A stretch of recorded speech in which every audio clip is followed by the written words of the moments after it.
Lieutenant Williams, a police officer attached to the Juvenile Division. I'm on my way to Monroe Junior High School to talk to a group of young people. That looks innocent enough, doesn't it? Lots of young people hitchhike. Seems like a good way to get from one place to another. But sometimes there are dangers involved that never meet the eye. Let's take the case of Jimmy Barnes. Jimmy played baseball all afternoon, and he didn't feel like walking home, so he decided to thumb a ride.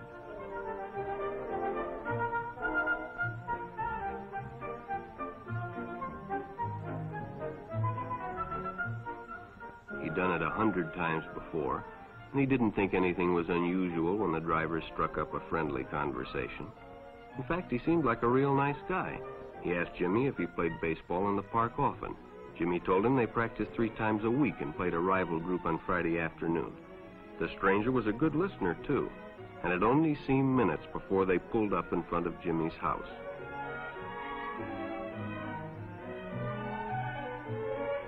When Jimmy got out, the stranger gave him a friendly pat. Then he told him he'd see him again, as he always drove by the park on his way home.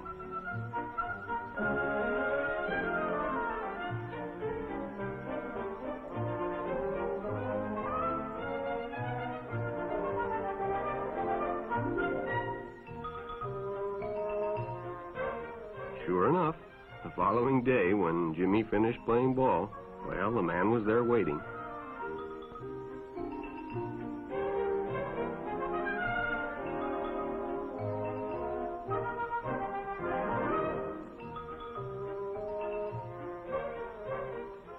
They stopped at a drive-in, and the stranger treated him to a Coke.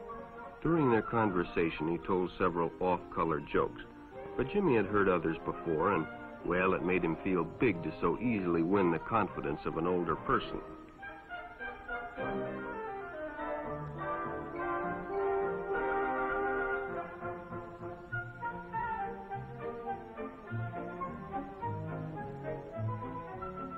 The following Saturday, they went fishing together. By now, they were using first names. Ralph said it was more friendly.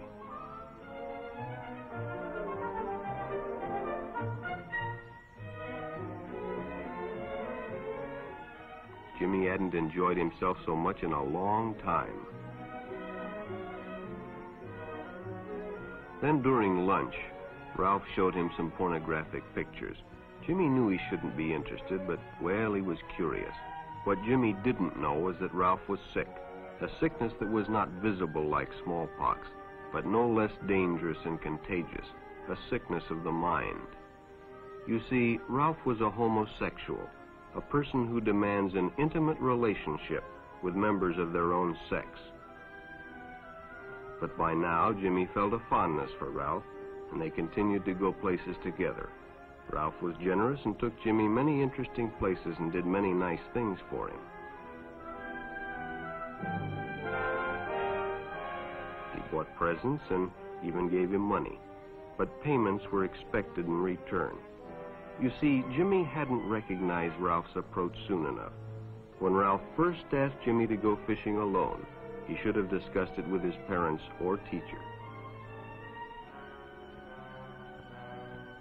Finally, Jimmy told his parents, and they reported it to the juvenile authorities. Ralph was arrested, and Jimmy was released on probation in the custody of his parents. But all homosexuals are not passive. Some resort to violence, as in the case of Mike Merrick.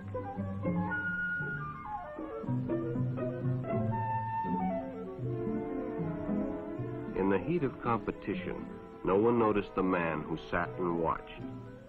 And when the game broke up and the others left, Mike decided to stay and practice a little longer.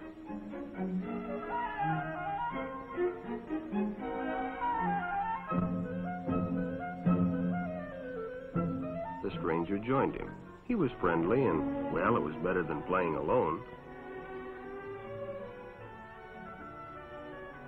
But after a few shots, Mike realized he had already overstayed his time and suggested he better leave. The stranger told him if he'd like to stay longer, he'd be glad to drive him home when they finished. Sounded great to Mike. Chance to play longer and get a ride home, too.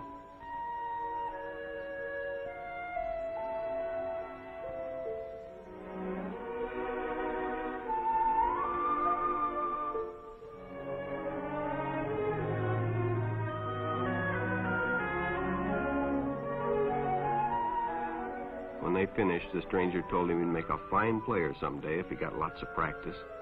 The companionship, the praise, the friendly attitude dispelled any misgivings Mike might have had about going with a stranger.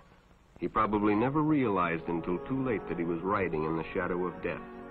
But sometime that evening, Mike Merrick traded his life for a newspaper headline.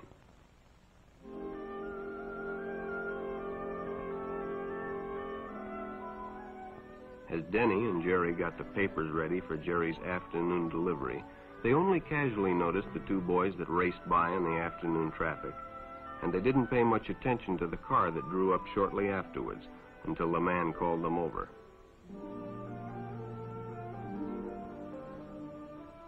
Had two boys been by on bicycles? The boys nodded they had. Could they recognize them if they saw them again? Well, Denny guessed he could. Then hop in, the man said. Those are stolen bikes. Without giving it another thought, Denny got in and the car sped away. Jerry watched. He'd been told many times, if a friend got in a car with a stranger, to write down the license number. It didn't seem to apply, but, well, fortunately, he marked it down.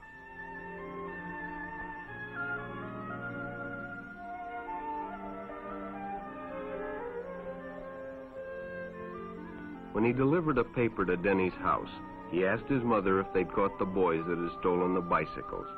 Denny hadn't returned, so he told her the story and gave her the paper with the license number.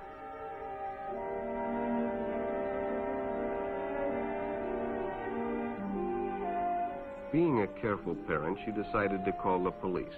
Jerry supplied the necessary information, and the stranger's car was quickly spotted. It was a good example of how important it is to always get the license number and description of any stranger who takes a young person off alone, no matter what they tell you.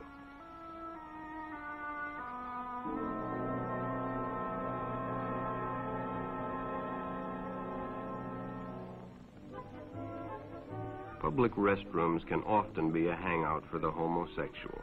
Bobby and his friends hadn't noticed the man who had been in the restroom when they changed, and as it was late, he suggested they take the shortcut under the pier, but the others preferred to take the more traveled way home.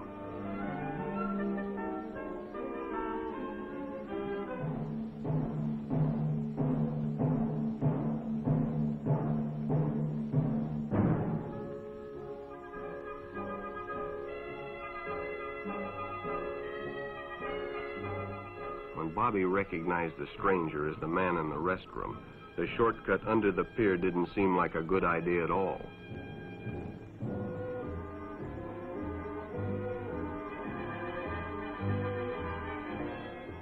After all, it's more fun to stay with your friends anyway.